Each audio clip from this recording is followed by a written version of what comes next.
E aí, meus amigos, tudo bem com vocês? Gente, hoje a gente vai iniciar a nossa nova série do Segundo Mandamento aqui no YouTube chamada Servir. Por aqui, a gente vai estar trazendo pessoas que estão servindo na área da música, na área das missões e por aí vai. A gente quer muito te ajudar com o seu propósito e com aquilo que Deus tem te chamado. Então eu espero muito que esses episódios possam te ajudar. Mas antes do nosso primeiro episódio, eu quero te pedir algumas coisas. Você se inscreva no nosso canal, curta e compartilhe esse vídeo, porque o YouTube entende que esse vídeo está sendo relevante para você e para outras pessoas que também pode ser. E assim o reino de Deus pode se espalhar ainda mais. Então aproveite esse primeiro episódio e não se esqueça, você é a semente na vida de alguém. Bom, a minha história começa antes mesmo de eu nascer, ainda no ventre da minha mãe. Quando meu pai se juntou com minha mãe, porque naquela época não tinha esse negócio de casamento, não. Era simplesmente juntar. O pai dava a menina e aí o homem agradou e vão morar junto. E foi assim que aconteceu comigo, né? Os meus pais se juntaram para morar, não houve casamento, não houve nada disso. Um pouco tempo depois, a minha mãe descobriu que estava grávida. E o tempo foi passando, e em uma das suas ultrações ela descobriu que a criança estava laçada pelo cordão umbilical. Parecia um caso difícil, né? Mas ela ficou em paz nesse primeiro momento. O tempo foi passando, aos 7 meses, ela descobriu, de fato, através de uma ultrassom, que o caso era muito pior do que o que ela imaginava. E aí o médico falou que ela teria que fazer uma escolha, ou ela ou eu. E eu imagino que para minha mãe naquele momento foi um momento muito difícil. Imagina você ter que escolher entre você e o seu filho. E o tempo passou, e na hora do parto, o momento que ela mais temia, o momento mais difícil, aconteceu um milagre. Nem ela e nem eu. Nós dois ficamos vivos, graças a Deus. Esse foi o primeiro milagre.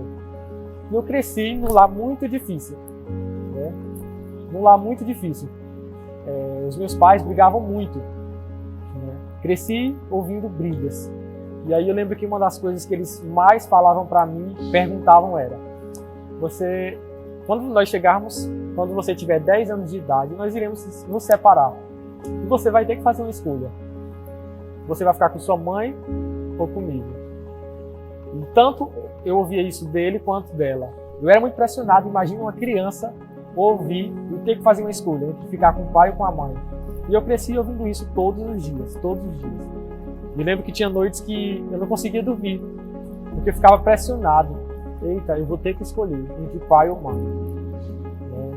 Me lembro que uma vez a gente foi fazer uma viagem. Esse do nascimento foi o primeiro milagre. O segundo milagre foi nessa viagem. A gente foi fazer uma viagem para a Ceilândia. Tava a família inteira, não só mãe, minhas irmãs, mas tios, primos. Eu lembro que o carro quebrou a direção e por pouco a gente não caiu no abismo, estourou o pneu, foi uma loucura. Esse foi o segundo milagre. E eu cresci numa família que não é crente. Pelo contrário, não gostavam de crente, odiavam crente. E eu fui crescendo ouvindo aquelas mesmas perguntas. Tu vai ficar com quem? Quando eu tiver 10 anos de idade, nós vamos separar e tu vai ter que fazer uma escolha. E eu lembro que eu fui tão pressionado que aos 8 anos de idade eu comecei a trabalhar. Não porque eu precisava, mas porque eu entendia que eu tinha que aprender a me virar sozinho. Aos 8 anos de idade eu comecei a vender cremosinho na rua. E aí quando chegou aos 10 anos de idade foi o ano mais difícil da minha vida. Porque eu entendia que a qualquer momento eles iriam se separar e eu teria que escolher entre pai ou mãe. Aí o tempo foi passando, cheguei aos 11 anos de idade e não se separaram. Aos 12 anos de idade eu comecei a dar aula no fundo do quintal, porque eu entendia que eu tinha que aprender a me virar sozinho. Eu lembro que meu primeiro salário foi R$25, eu só tinha um aluno. Eu comecei a dar aula, até que um dia chegou umas moças lá na minha casa, uma camisa amarela com escrita Jesus Transforma. E começou a conversar comigo e ofereceu um estudo. Começaram a perguntar se eu queria aprender mais de Jesus. Eu falei, não, é para ser crente? Se for, não quero não, porque os meus pais não gostam de crente, não. Mas elas insistiram tanto que eu aceitei. E eu lembro como se fosse hoje. Eu disse, olha, pois aí só de 2 pessoas, porque meus pais não gostam de crente, vai ficar muito difícil para mim. Então veio só de 2 pessoas. E elas começaram a vir, fazer estudo. E aí, sem compromisso, Eu não queria ser crente porque os meus pais odiavam crente e pela lógica eu também não gostava de crente. Aceitei por educação. E eu lembro que começou os namorinhos de adolescente, né? E essa menina que eu estava namorando, com 12 anos de idade, me convidou para ir para a Assembleia de Deus. E eu fui. Cheguei lá, eu fui muito pressionado, né? Você tem que aceitar. E se Jesus voltar daqui a 15 minutos? E eu fui muito pressionado com aquela situação e acabei aceitando, me convertendo, né? Levantei a mão. E eles me deram um papelzinho. Eu lembro que quando eu cheguei em casa, né? Um papelzinho, eu lembro que a mãe falou assim: irresponsável, agora tu é crente, tu não tem vergonha disso não. E eu lembro que no outro dia eu queria ir lá devolver a salvação, devolver aquele papelzinho. E eu lembro que as palavras do meu pai eram: foi a vergonha da família. A pessoa, quando não dá nada, dá um crente. E aquilo me doía tanto, né? A vergonha da família. Mas continuei, né? Continuei. Não falei para as meninas que estavam fazendo estudo que eu tinha me convertido, porque para mim eu não tinha me convertido, né? Só fiz aquilo porque eu fui pressionado. E elas continuaram fazendo os estudos, né? Até que em agosto daquele ano eu disse sim. Agora sim, eu estou entendendo e eu quero aceitar Jesus Cristo. E aí, a partir dali, minha vida começou a mudar. A minha história começou a mudar. A minha história começou a ter um novo rumo. E eu lembro que eu tinha um sonho, né? Um sonho muito grande. Eu queria ter uma casa, que eu não sabia se era na praia, em São Luís, ou se era em Buritibrava. E um carro muito chique. Sei que eu queria ter esse carro. Lembro que eu ficava pensando: olha, se eu conquistar esse carro, eu vou parar em Buritibrava, né? O pessoal vai ver. E comecei a trabalhar. Dei aula em Buritibrava durante 6 anos. Trabalhei em odontologia, fui presidente de uma entidade estudantil. Fiz tantas coisas, mas eu queria mais. Eu queria conquistar aquele sonho. E eu lembro que eu fiz um vestibular para uma faculdade em Caxias, passei. Mas eu entendi que ali era muito difícil para mim realizar aquele sonho que eu tinha.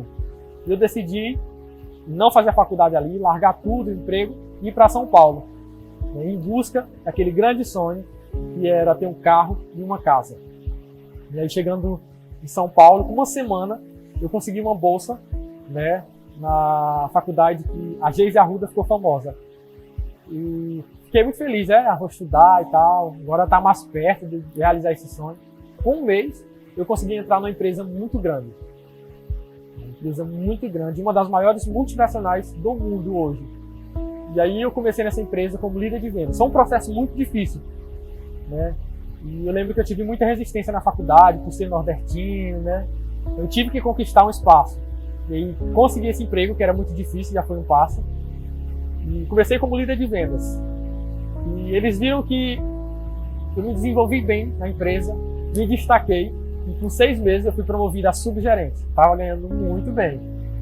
Só que um dia, depois que eu fui promovido, eu disse: eita, agora está próximo de conquistar o carro e a casa. Aí, um dia um pastor, amigo meu, me convidou para conhecer um local chamado Cracolândia. E eu lembro que os meus olhos brilhavam. Poxa, Cracolândia? Um bairro chique de São Paulo. Eu não sabia o que era Cracolândia. E eu lembro que numa quinta-feira eu fui, aceitei o convite de conhecer a Cracolândia e fui conhecer um projeto chamado Cristolândia, que atua no centro de São Paulo, no meio da Cracolândia. Fui bem distante. Eu lembro que quando eu cheguei lá, desci na estação Júlio Prestes, eu perguntei pro guarda: moço, eu gostaria de ir para Cracolândia. Ele falou: meu jovem, você está na Cracolândia? Eu disse: não, acho que você não entendeu, eu quero ir para Cracolândia. Ele: rapaz, olha aí, você está na Cracolândia. E eu lembro que quando eu olhei para o lado, tinha mais ou menos 3.000 pessoas usando droga, sem parar. E eu me frustrei, porque para mim, Cracolândia era um bairro muito chique. Eu coloquei meu melhor sapato, minha melhor calça, a melhor camisa. E quando eu vi aquela situação, eu fiquei chocado. E quando eu olho para o lado, a primeira coisa que eu vi, a primeira cena, foi uma menina que ela devia ter no máximo 11 anos de idade, se prostituindo, por apenas R$2. R$2. E eu não sabia se eu chorava, se eu corria, se eu chamava a polícia, se eu saía correndo, eu não sabia. Mas eu passei pela Cracolândia e fui para a Cristolândia. A Cristolândia, para quem não conhece, é um projeto da Junta de Missões Nacionais que oferece banho, eles trocam de roupa, tem o culto, comida e, além do mais, oferece internação também. E eu lembro que quando abri os portões, que veio aquele povo correndo, sabe? Pessoas que com 3, 4 meses e não sabe o que é um pingo de água na cabeça. Imagina o cheiro, o fedor. E eu lembro que eu me assustei com aquela situação, sabe? De aquele tanto de gente correndo, desesperada para comer, para tomar um banho. Eu disse, meu Deus. E aquele cheiro. Eu lembro que eu fiquei no banho. Vi, né, eles tomando banho e tal. Sei que 1h da tarde, eu lembro que a gente tinha que abraçar, naquela época eu podia abraçar. A gente tinha que abraçar as pessoas. Eles chegavam chorando, querendo sair daquela vida. Chegava abraçando e você tinha que abraçar. Eu lembro que 1h da tarde, quando eu terminou o expediente, eu falei assim, olha, nunca mais eu piso nesse lugar. Não, eu tenho um sonho para conquistar, tenho uma casa e um carro para conquistar. Nunca mais eu piso aqui. Jamais. E aí, fui embora, né? Passei pela Cracolândia, vi as mesmas cenas. As mesmas situações, aquelas crianças. E lá na Cracolândia tem os cortiços. Cortiços são prédios abandonados que as famílias invadem e vivem lá. Um local pequeno, vivem 20, 30 famílias. E os pais, quando não deixam a criança trancada dentro do banheiro, leva para a Cracolândia. E ela fica lá, nas calçadas. E o pai pede, olha, a criança sente fome. Diz, olha pai, tô com fome, eu quero comer. Ele fala, olha, peça para o tio é o traficante. E ele prostitui a criança por R$2. E é dividido esse R$1. R$1 vai para o pai comprar droga, e o outro R$1 a criança compra o que ela quiser para comer. E quando eu passei, que eu vi aquela situação toda, pessoas de todas as idades usando droga, eu disse, não, aquele fedor, cheiro de mijo, de cocô, aquele cheiro do crack, eu disse, nunca mais eu piso aqui. Eu lembro que passou, isso era na quinta-feira, passou sexta, sábado, domingo, na segunda-feira, eu comecei a sonhar com a Cracolândia, sonhar. E eu sonhava com aquelas crianças pedindo socorro, sabe? E eu olhando aquela situação e simplesmente dizendo que eu não ia ajudar. E aquilo começou a me agoniar. Eu comecei a ficar triste, eu não sabia o que eu ia fazer, o que eu faço? Eu lembro que passei uns 4 dias sonhando. Na quinta-feira, eu disse que eu não ia mais, eu estava onde? Na Cracolândia, de novo. Mas eu disse, não, é só essa quinta-feira, eu não vou mais. Na outra quinta-feira eu estava onde? Cracolândia. Até que eu comecei a ser voluntário, todas as quintas-feiras. E eu sentia paz somente lá no meio da Cracolândia, lidando com aquelas pessoas. Eu lembro que, depois disso, já quase no final do ano, a minha gerente distrital me chamou e falou, olha, eu vou te promover. Tu vai ser gerente, você vai para a praia, você vai treinar um gerente, em 2 meses, você vai assumir a loja. E o olho brilhou, né? Uau, agora eu vou conquistar o carro, vou conquistar a casa, agora vai dar certo. Mas aí eu lembrava daquelas crianças, que precisavam tanto de mim, sabe? Às vezes um abraço era tudo que elas precisavam. E aquilo começou a me incomodar. Começou a me incomodar. E eu lembro que uma vez eu fui para a igreja e o pastor começou a pregar, olha, quando você chegar no céu, o que você vai entregar para Deus? Você vai chegar lá com suas mãos abertas e vai entregar o que para Deus? E eu comecei a pensar naquela palavra. Deus, o que eu vou te entregar? É a chave de um carro, a chave de uma casa. Mas mesmo assim, aceitei o convite e fui para a Bertioga, litoral norte de São Paulo. Treinei o gerente, tudo certinho. Quando estava para assumir, abriu as inscrições de um programa chamado Radical. São jovens que, com 18 anos, colocam a mochila nas costas e vai. Eu lembro que abriu as inscrições e eu disse, olha, eu vou fazer. Mas já perto de assumir a loja e se tornar um gerente com apenas 18 anos de idade. Estava perto de realizar os meus sonhos. Mas aí eu lembrava daquela palavra. E o que você vai entregar para Deus? E mais uma vez eu sonhava com aquelas crianças, chorando, pedindo ajuda, e eu podendo fazer alguma coisa. Foi aí então que eu tomei a maior decisão. Decisão que mudou a minha história de fato. Eu deixei de viver os meus sonhos para viver os sonhos de Deus. Deixei de lado os meus sonhos. A minha faculdade que eu tanto queria, o carro que eu tanto sonhava, a casa que eu tanto almejava, e passei a viver os sonhos de Deus. Mas o pior ainda estava por vir. Como é que eu vou contar? Eu vou largar tudo e vou contar para os meus pais que não vou ter mais uma casa, não vou ter mais um carro, eu vou viver na Cracolândia. E aí foi muito difícil. Eu lembro que quando eu contei para minha mãe, ela passou 1 mês chorando. 1 mês, todos os dias. Tu é louco? Não, tu não tá certo. E quando eu falei para minha gerente que eu não ia mais assumir a loja, ela sentou e chorou. Como assim? Com 18 anos de idade eu tô te promovendo, tu vai ser gerente e tu não... mas eu não podia deixar aquelas crianças viver daquela forma. E eu entendi que o sonho de Deus para minha vida era muito maior do que um carro e do que uma casa. E eu decidi largar tudo. Larguei tudo. Como eu falei, deixei de viver os meus sonhos para viver os sonhos de Deus. A casa, o carro, aquele emprego que eu tanto queria, aquela faculdade que eu tanto suei para conquistar. Larguei tudo. E fui para o Rio de Janeiro, onde eu passei 2 meses e meio em treinamento e fui enviado para São Paulo, para a Cracolândia de São Paulo, trabalhar em um projeto chamado Novos Sonhos. E ali eu passei mais ou menos 2 anos e meio. Lembro que quando eu cheguei no Novos Sonhos, no projeto, não tinha cama, não tinha... Nós éramos em 4 missionários. E dormíamos no projeto. Só tinha 3 colchão. Um estava faltando, que era o meu. Eu lembro que eu dormi 6 meses no chão da Cracolândia, no frio de São Paulo. 6 meses, até a gente conseguir uma doação de uma cama, de um colchão. Eu lembro que eu colocava minhas coisas no quartinho, e só cabia a mala e o colchão, e a toalha, que ficava fedendo. Ficava embaixo da escada. Eu lembro que eu comi salsicha durante 1 ano, porque não tínhamos outra coisa para comer. Era salsicha durante 1 ano. E foi muito difícil. E eu passei a ver aquela cena todos os dias, aquelas crianças, pessoas morrendo no meio da Cracolândia. E ali eu entendi que, de fato, eu precisava estar ali. Que eu fiz a melhor escolha. Eu lembro que todos os domingos a gente pegava a criança da comunidade, a favela, e levava para a igreja. E uma das vezes que eu fui lá, a criança pediu para ir para a igreja e tinha que pedir os pais dela.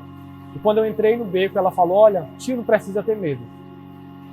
Quando eu olho para o lado, tinha mais ou menos 5 traficantes com a arma apontada para minha cabeça. E eu disse, sem voz, o que eu faço? Eu vou correr? O que eu faço? E eu lembro que eu disse, olha, gaguejando, eu disse, olha, eu só vim pegar a criança para levar para a igreja. Sou do projeto, vim só pegar ela. Eu disse, agora eles vão atirar. E eu lembro que eles simplesmente olharam para mim e disse, olha, a partir de hoje você tem total liberdade para fazer o que quiser nessa favela. Você tem liberdade para isso. E eu vi o agir de Deus naquele momento. Foram tantas situações que se eu for contar, a gente vai passar o tempo todo aqui falando. E eu lembro que depois disso eu entendi que eu podia fazer mais. E eu fui para a Amazônia, onde eu passei um tempo com os ribeirinhos, trabalhando com as crianças. Um lugar muito difícil. O local mais próximo da comunidade que a gente estava, o posto de saúde mais próximo, era 14 horas de barco. Muito difícil. A gente passou um tempo ali. Depois eu entendi que eu podia fazer mais. E eu fui convidado para trabalhar em um projeto chamado Viver, no Rio de Janeiro, Casa Viver. E ficava bem em uma das piores favelas, das piores comunidades, chamada Chapadão. Um tiroteio, todos os dias tinha um tiroteio. E de frente tinha outra comunidade, então era troca de tiro e o projeto ficava bem em frente. Eu lembro que todos os dias a gente tinha que ir pro chão. Um tiroteio. Saía, os traficantes estavam com a arma apontada. A gente saía se arrastando pelo chão. Passei 1 ano no Rio de Janeiro. Depois eu entendi que eu podia fazer mais. E eu fui para a África, trabalhar com as crianças africanas, onde a gente viveu experiências muito difíceis. E uma delas foi chegar em um local, em um orfanato, e eu não sabia a história daquelas crianças. Cada província, todas as províncias têm um rei. O rei é a autoridade máxima. E se ele diz, expulsa essa criança porque ela é feiticeira, tem que expulsar e acabou a história. Eu lembro que a gente chegou nesse orfanato, que acolhe essas crianças que são expulsas, e um deles olhou para mim e falou, tava chorando muito, né? Chorando muito, e eu não entendi o porquê. E quanto mais eu abraçava ele, mais ele chorava. E ele disse, eu perguntei para ele o que era. Ele disse, tio, você não quer ser meu pai? Quando ele falou isso, eu não aguentei, eu chorei muito, sabe? Porque o desejo daquela criança era apenas ter um pai. Ele não queria uma roupa, ele não queria um sapato, não, era só apenas alguém para chamar de pai. E eu disse, meu Deus. Lá eu me quebrei mesmo, porque eu me tornei uma pessoa muito insensível na Cracolândia, porque eu via situações muito difíceis todos os dias. E Deus me levou para aquele lugar para me quebrar, de fato. Sabe? Quando aquela criança fez essa pergunta, eu quase me acabo de chorar mesmo. Retornei para o Brasil depois de um tempo. Quando eu retornei para o Brasil, eu entendi de Deus que eu precisava voltar para o meu estado, para o Maranhão, para a minha cidade. Eu precisava fazer um pouquinho mais lá também. E foi lá que nós começamos o projeto Casa dos Sonhos, onde a gente trabalha transformando toda tristeza, todo descaso social em alegria, em educação, em cultura e, acima de tudo, mostrando que há novos sonhos, que o crack que a droga não é, que o tráfico não é a melhor oportunidade de vida. Nós usamos isso como estratégia para levar o evangelho, para levar Jesus a essas crianças. No local onde a tristeza, a pobreza reina, nós estamos ali pregando o evangelho e Jesus transformando vidas através das nossas. Essa foi apenas um pouquinho só, resumindo, né, da minha história. E se você perguntar, os teus pais se separaram tem 3 anos. Foi muito difícil, eu estava retornando da África. Mas graças a Deus, eu precisei amadurecer muito cedo. Tenho apenas 23 anos. E fui obrigado a amadurecer muito cedo. E hoje, eu sou a pessoa mais feliz do mundo. Porque eu entendi que eu vivo no centro da vontade de Deus. É isso. Uma coisa que eu sempre tenho em mente, que eu gosto muito de falar, que nós podemos fazer um pouquinho mais e você também pode fazer um pouquinho mais. Né? Amando as pessoas. Amando, distribuindo amor. É o segundo grande mandamento. Amar ao próximo, como a nós mesmos. Amar, abraçar. É disso que o mundo está precisando, sabe? E ter empatia. Quando você se coloca no lugar do outro, você sente as dores, você sente um pouquinho, sabe um pouquinho de como é que é sofrer. Então é se colocar no lugar do outro e amar. Amar, acima de tudo, amar. E você pode estar nos ajudando o Projeto Casa dos Sonhos, através do Instagram, Projeto Casa dos Sonhos Oficial, e do meu também, Antônio Paulo Oficial. Você pode adotar uma criança e investir na vida dela, com alimentação, com roupas, sabe? E também nós precisamos pintar a nossa casa, pintar toda a nossa casa. Você pode estar nos ajudando com tintas. E aí nós vamos estar abençoando outras crianças e uma comunidade inteira, com mais ou menos 300 pessoas.